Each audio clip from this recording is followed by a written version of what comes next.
Welcome to the Executive Hustle podcast, where I am your host, Kirsten Yerger, speaker, author, retired CEO, mother of four, and recovering workaholic. Explore with Central Pennsylvania local executives what it takes to lead well, live well, and learn well. Understanding that leaders cannot survive, let alone thrive, without a spirit of curiosity, a discipline of accountability, and a disposition for vulnerability. Let's dive in.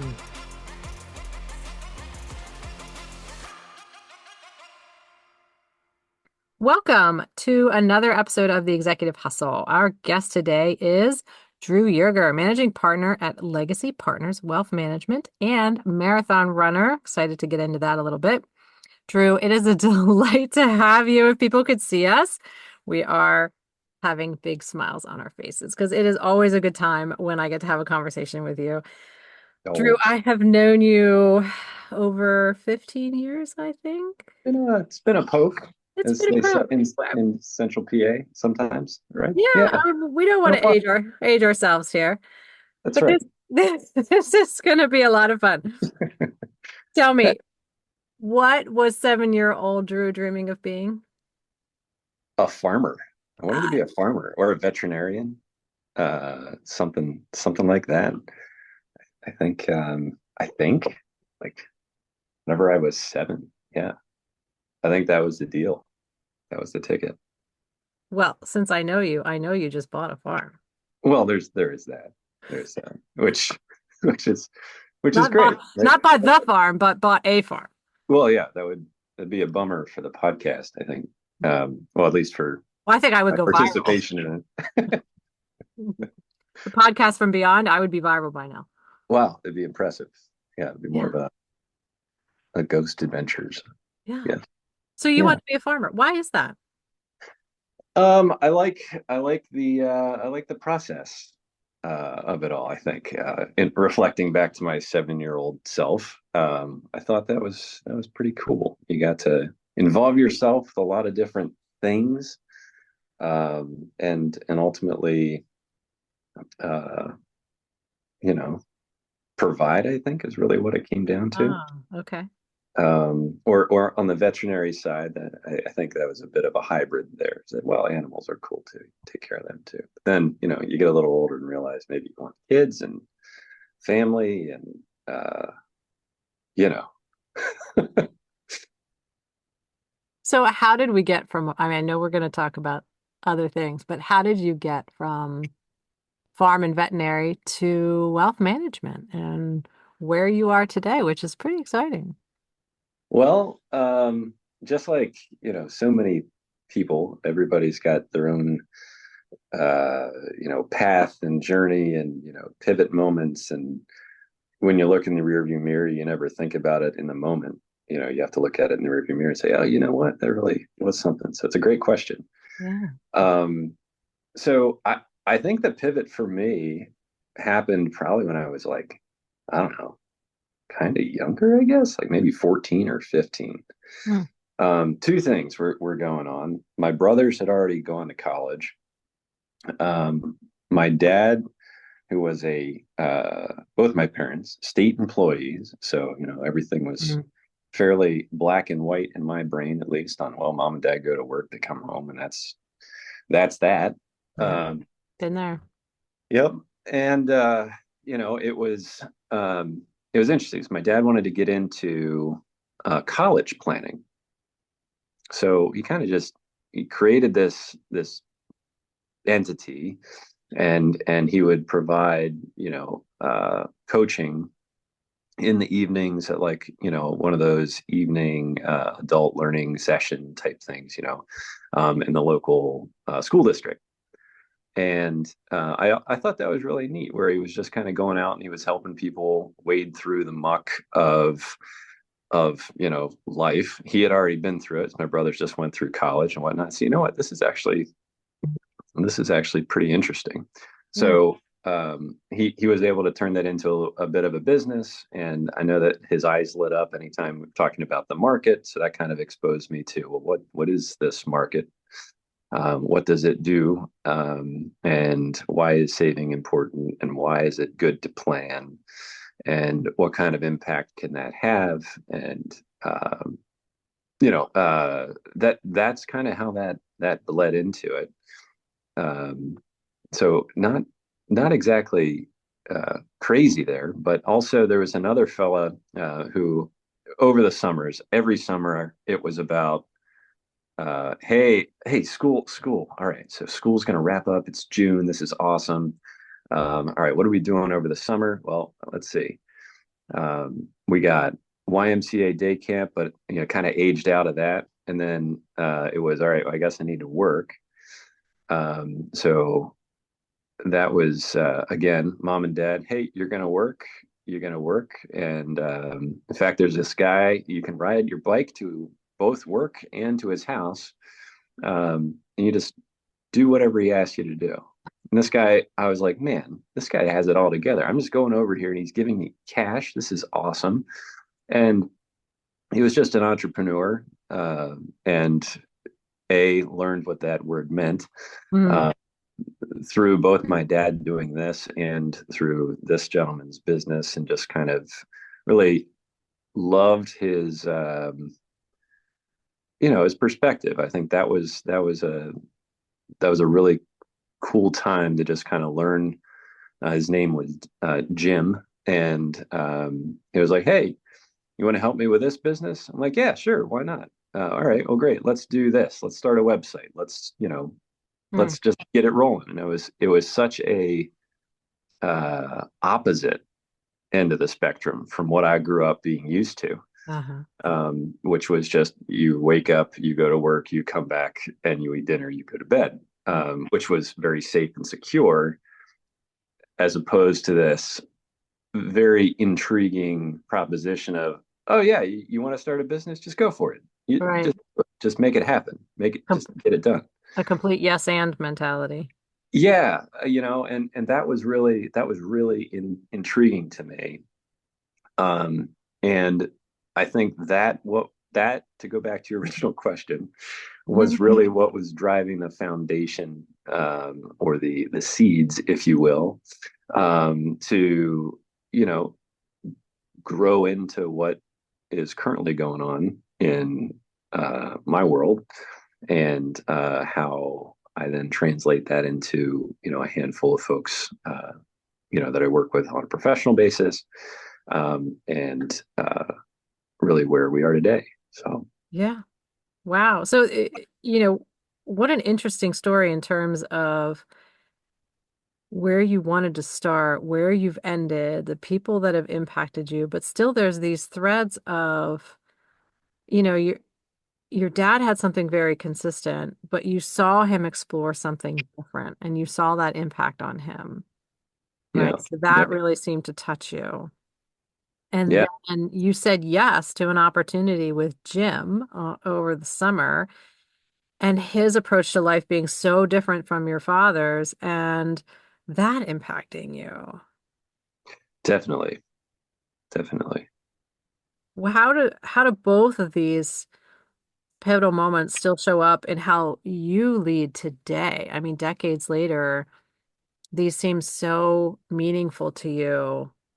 How's it showing up as you lead? Like, because leading right now in it's certainly in your industry, right? The financial industry, things Yeah. are uncertain. We won't even get into what's going on in Oh yeah. our overall environment. Yeah. And if anyone's, waiting around for stock tips, you're not getting them. So, Sorry. Yeah. look out now. Right. But leading in this climate of uncertainty, how do these experiences shape you and prepare you for that? Yeah. So just as a fundamental, you know, or a core, if you will, it comes back to, um, yeah, oddly enough, people like security. Whoa, really? Um, yeah. And when you also bake that together with any kind of, planning topic or goal oriented Mhm. anything, there's a level of risk involved in it. Yeah. So it's interesting. So in financial planning, there's an inherent risk and reward. Right. spectrum, of course, right? And then there's also, I want the risk and reward. I may need it because I want security. So it's just like this debacle The of juxtaposition. yeah, it Yeah. is hot and cold all day long. And I think walking people through that, and this would be like an individual, or walking someone Yeah. through that transcends down from to the leadership aspect of life.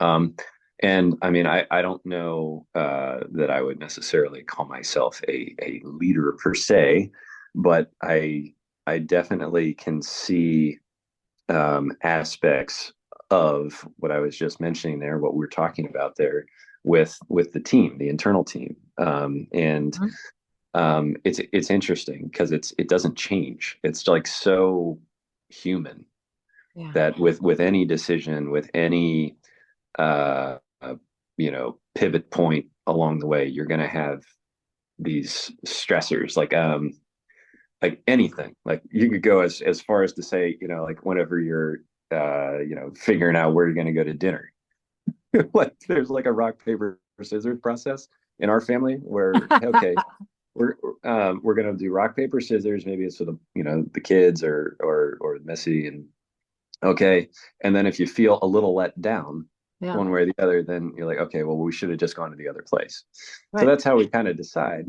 But it's almost like looking at like a risk tolerance Hmm. for things. So it's interesting. And again, just because I'm in it every day, geek out on risk tolerances and whatnot. But I think like life in and of itself has its own risk tolerance. Some are more prone or accepting of risk than others. And no matter what, everybody still wants, security and the ability to shut it off and, to balance all of those pieces out. And then again, you've got all of those other free radicals going on as well with, okay, kids are sick, or, there's a health concern, or, um, and that it's so ubiquitous across the board, whether it's in financial planning or if it's just, not in financial planning. Everybody goes through this stuff, but it triggers back to the money ultimately sometimes. Yeah. How do you define the impact that you make at the end of the day? Um, I think the impact is it's interesting. So I think it's uh, giving somebody a sense of security in an insecure chapter. Hmm. And I say chapter because you could argue that almost every chapter has its own vulnerability, Yeah. or percentage of vulnerability. And it only takes one little X, Y, or Z to trip something up in any instance. And this is regardless of your level of anxiety, but the intention, or my intention, um, and this is regardless of I'm talking with a client, or talking with, fellow a board member person, or talking with staff, team. Our team's awesome. And, there are moments, whether you're in any of those categories, where I want to make sure that I'm available for them, Hmm. and they have confidence in asking the question. I think that's one of the biggest measurements for me, and it's probably some sort of a validation thing, I would assume, is that like if I'm getting asked a question, that to me is a means means I'm doing something right. Like so if you're not getting asked the question, then maybe maybe we're not in the right spot. It's kind of what goes through my brain. But yeah, I think that's that's what I shoot for. Is like if I'm being asked the questions, it means I can put a fire out for somebody, Mm. and that's a win. So you're seeking engagement. You really want Yeah, people reaching out to you and looking for partnership. yeah, I think so. I think that's my just like has the need to be needed. And I think that's my fastball is being able to, flip into go go mode, regardless of the level of the challenge, right? Hmm. Like say somebody needs something, like let's make it happen. Yeah. You've been in this industry for how long, would you say? Uh 15 years. Okay. Yeah. What still sparks your curiosity after all these years? Um yeah, it's an interesting question. I think it's almost like you're on a road that you never know uh where the next turn is, right? So that always keeps things interesting. So the market is kind of, all over the place. There's always something unique or something going on that adds to that risk profile or opportunity profile, for someone. The amount of data that's out there is never ending. So you kind of have to pick and choose and curate where you want to get that information and then distill it down into these um, digestible, spoonfuls. So whenever you're meeting with someone or you're constructing strategy with your team, it all rolls together. Hmm. Uh, so I think spending time on the business has really been most recently like the biggest, I think, payoff, Okay. and recognizing that it's okay, to spend time on the business Yeah. because that ultimately means it's going to be better, uh, uh, a better main course, if you will, from a client standpoint, and also takes a lot of frustration or possibly fear from away from the staffing side too. So like our team, trying to figure out, like, over the last, call it, 18 months, we've really done a big deep dive in on understanding what our core values are. And I can't underscore, italicize, bold enough that doing that together as a team was so wonderful, Yeah. uh, because it's not it's not a it's not a me world. It's not a my partner's world, Tony. It's a our world. Mm. And sometimes if people have talked with me, and I've mentioned, like, hey, this is your world, I'm living in it, kind of a thing. Yeah. And I don't know how much more I can possibly mean something, but that's how I want that to be viewed. This is I'm just riding sidecar, with you, and we need to take a left, I'll let you know, kind of a thing, as best I can.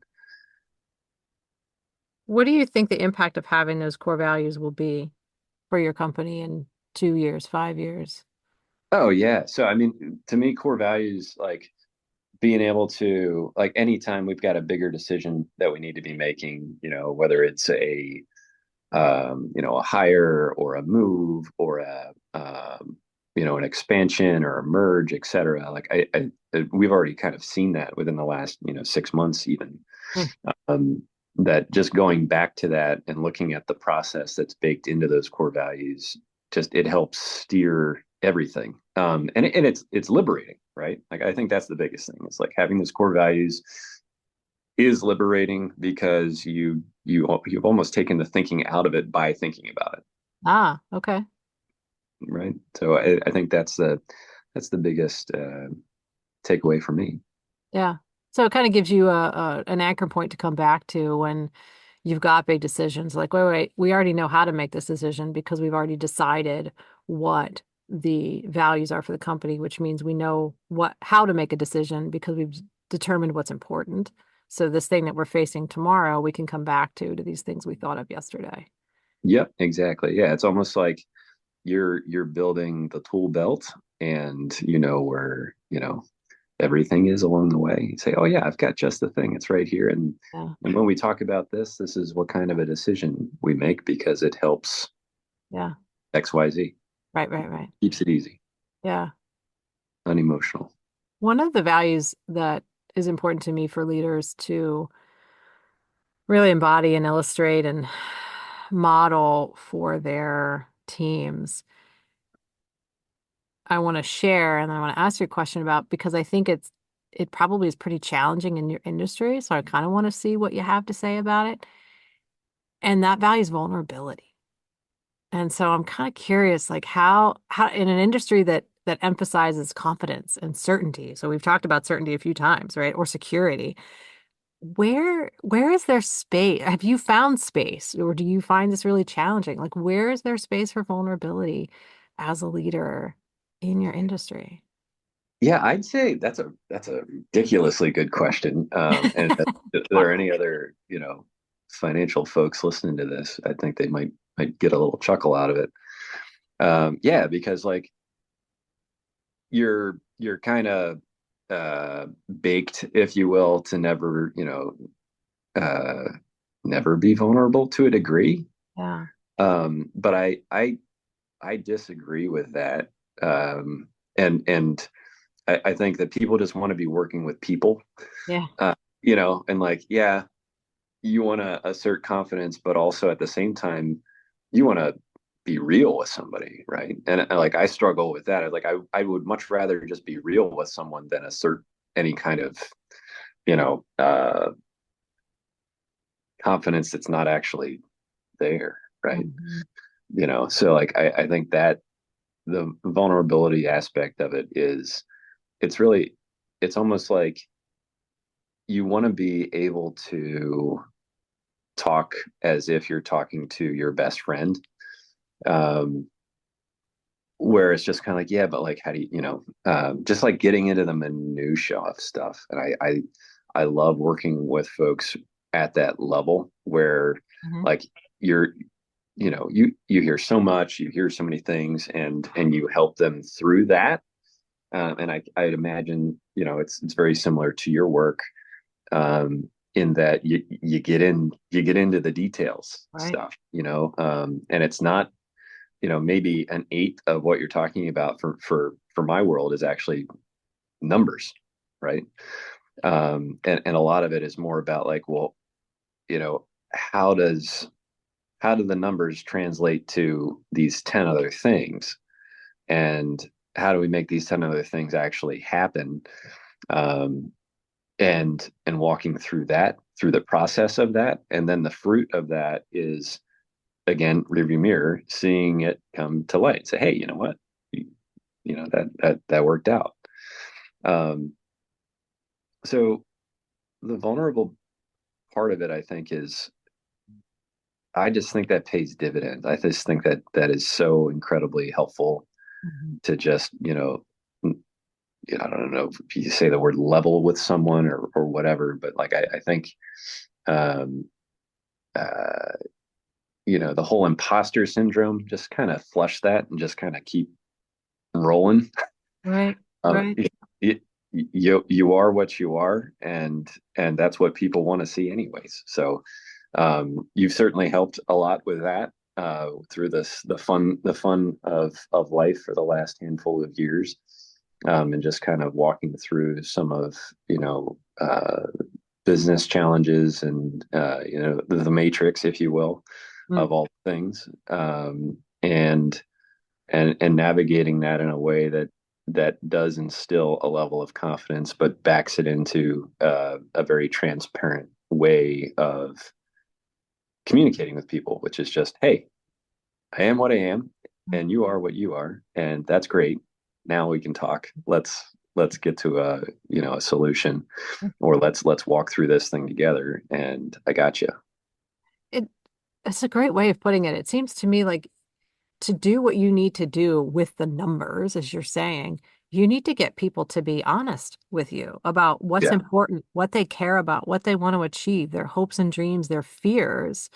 And how do you do that if you yourself are not present, real, vulnerable, open, right? People are not going to share their most valuable feelings with you if you're, a suit. yeah, a Quite platitudinal frankly, suit guy. right? An Yeah, right. infallible, never wrong, unfeeling sort of by the book person. I couldn't see myself coming in and be like, this is what I want to achieve. This is what I'm afraid of, right? You want people to come in and see a person. Right. Yeah, and I think to back it into the industry side of things, it's interesting because there's a lot of studies out there about you know uh, technology stepping in and taking business away from the Yeah. air quotes the industry and whatever else. And I think everything just has a time and a place for that. But I think that there will always be a human aspect of it Hmm. that you're just not going to be able to get um, outside of talking with somebody. Yeah. Yeah. That was definitely one of my questions is what do you see next? Like, what do you see coming down the pike? And as you say, working on the business part, that's like looking around corners. Yeah. You need to be prepared. You as Drew in your role, you in at the company. What's next? Yeah, so what we're working on, and really what we have been developing, uh, is really just a bigger, better deep dive on uh, simple things like beneficiaries. Hmm. Like, how exciting, right? Yeah, not Way to be exciting, honest. Way to be honest. but uh, it's something that a lot of folks just don't do.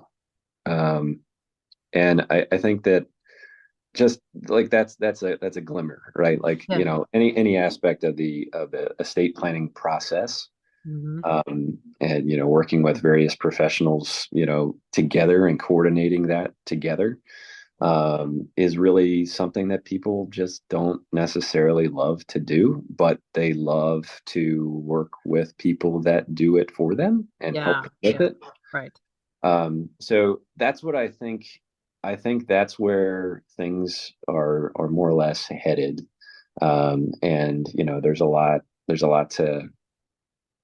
to say about dollars exchanging, hands and then handful the next, call it 20 years Sure. or so. And I think that there's a lot of really good planning opportunities that almost anyone could do.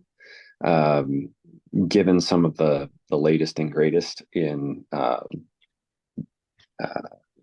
tax code, et cetera. Hmm. Uh, Hmm.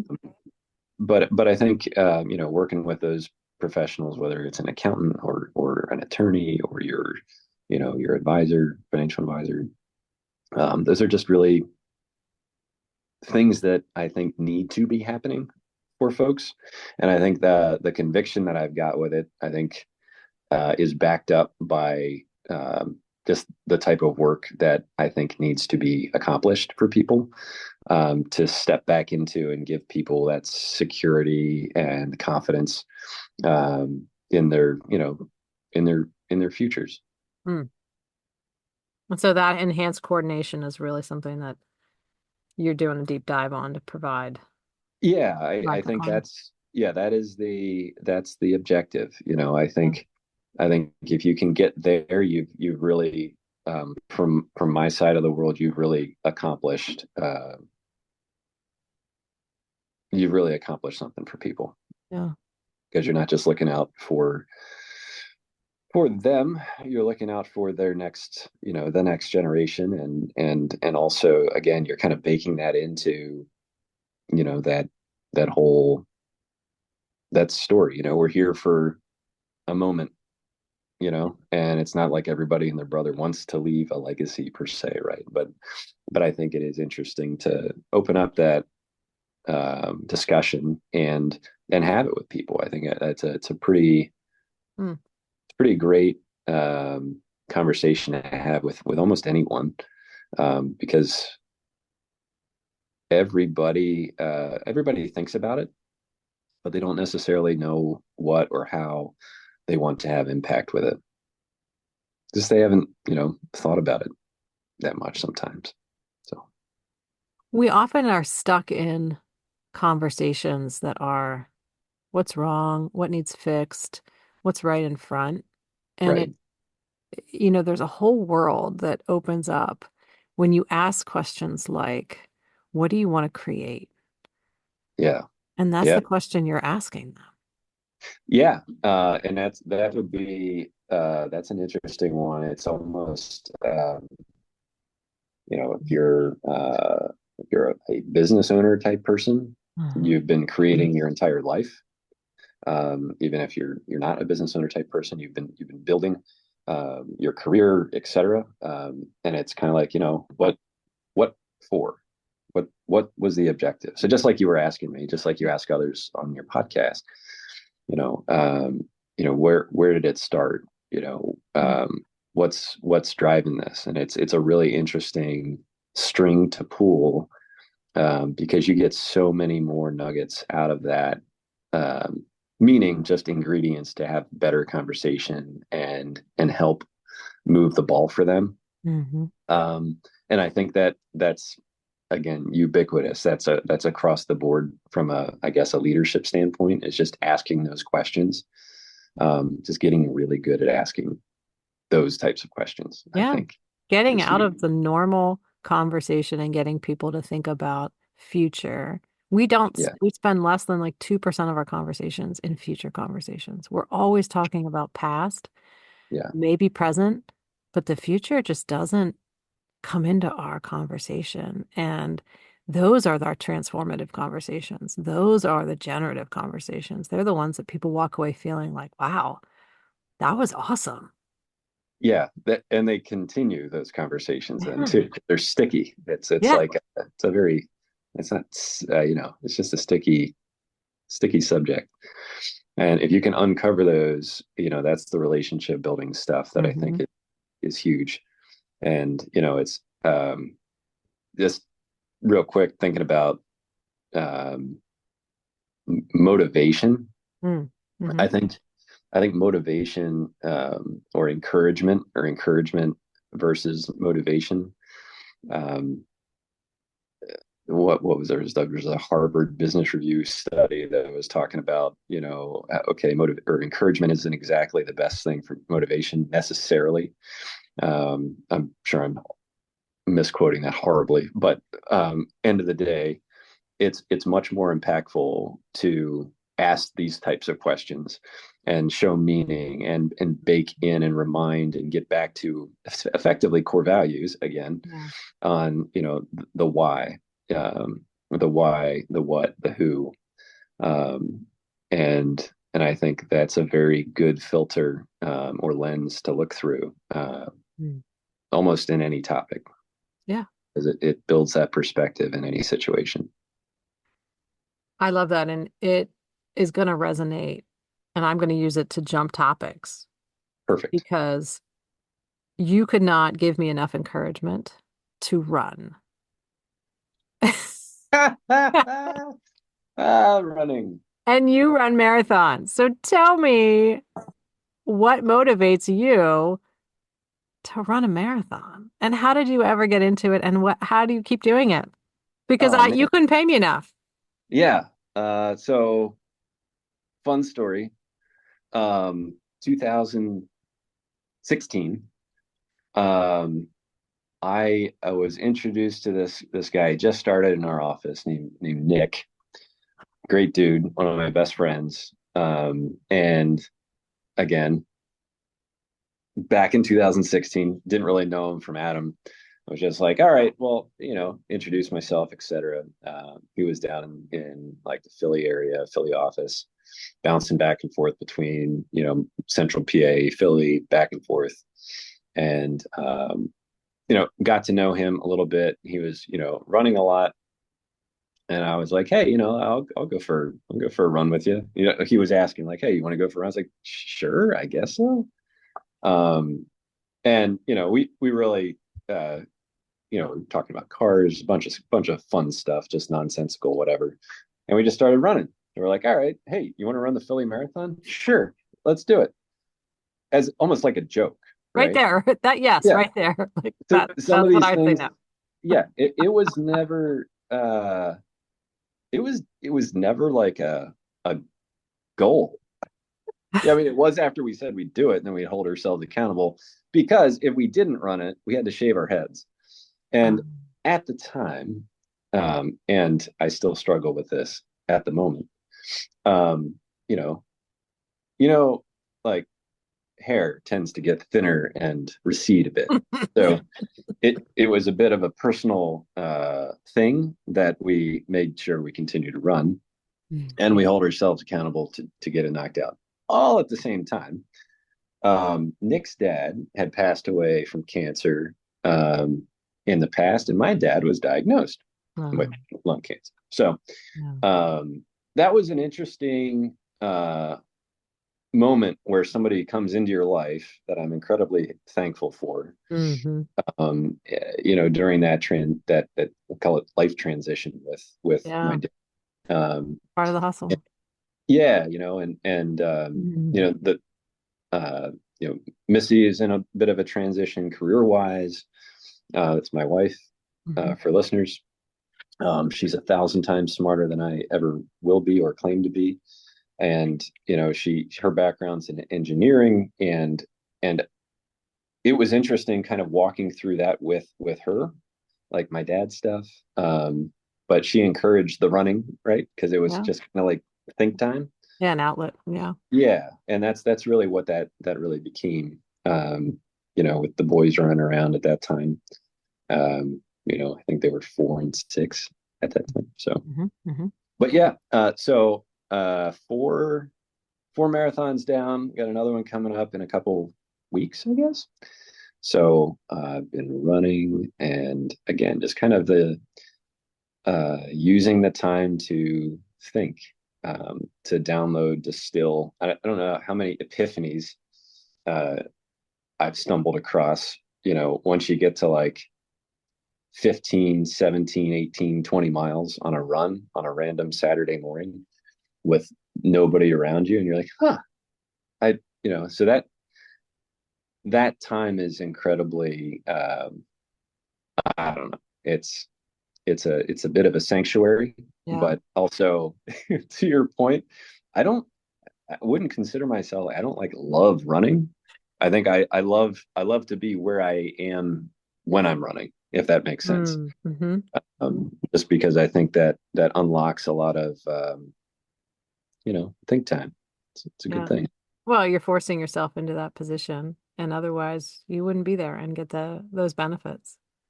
Yeah, and it's so important to make sure that you find time to do that, and you find something to do in order to get that space. Because if you don't, it just keeps binding up, and it's like you're chasing your tail. So, whether it's anything outside, I think is a good thing. Just get outside. I think that's the big thing I'm telling the boys at the moment. It's just great. You're bored? Excellent. Get outside. Figure it out. You're well, and now you have the farm for them to get on and go out and dig some dirt. Go dig a hole. Have a good time. Right? Yeah, whatever. Right. Guess what? Later on, you can fill it in. Yeah, exactly. That's really how that works. Right. Well, that works. What's interesting with the running is it's, again, in a couple of things you've said, I keep seeing this process showing up, right? You started with liking the process from farming. That's where we started. And I see process showing up several times in terms of like, look, we're doing a deep dive. We're going to go, we're going to double down on some of the simple stuff, but it's process, right? We're going to have a process for delivering the value. We're going to have process for our core values. The marathon seems like the running is a process for you to get your mind into a place where it needs to be so that you have the outcomes as a leader that you need. I just keep seeing that theme. Yeah, I think I might be learning some things about myself just from the podcast. Very Look helpful. at that. See what you Amazing. did. Amazing. Yeah. Well, Drew, this has just been a great, great conversation today. I'm just so thankful that you had time for coming on and sharing both your story, your lessons, and your vulnerability for us today. I took away several things. I'll just share again. The process piece was just a theme for you to take away. I really see that in your story coming up multiple times. I love the inflection points with your dad, with Jim, and how you went from seeing somebody that just had this. And I grew up, my mom was a civil servant. You went to work, you came home, it was so formulaic. But then you had this other opportunity to see this kind of yes and mentor and how that really, I see that in your personality. Like, hey, want to do that? Yeah, let's do it. Let's do it. Let's do it. Like, this is just, Jim has really touched your life, whether you know it or not. I can see it totally. Leading in the uncertainty, and the impact you have to make, you have to help people get comfortable with risk because they want security. I just love the way you said that. And if you don't have a tagline, you might want to consider that for your next time. Run it by compliance, right? That's Yep, great. yep, yep, yep. Many leaders, we talk about core values. It's just great to hear you fresh off doing them and seeing the value of them and making decisions on them. So another, uh, just great vote for organizations and leaders to evaluate what's important to them, document them, and to be making decisions on them. And just knowing your impact, right? Having those future conversations with people, getting them out of the present, asking them what's important to them, what is the legacy that they want to lead. And that's not going to get replaced by an AI. That is always going to be that human connection that you have. And it's going to start with you being vulnerable. Just really, really great stuff. Well, thank you very much. Thanks for asking, and look forward to future conversations. Yeah. If people Thanks. want to find you, if they want to find legacy partners, how can they do that? Well, they can Google us. It's probably the easiest thing to do.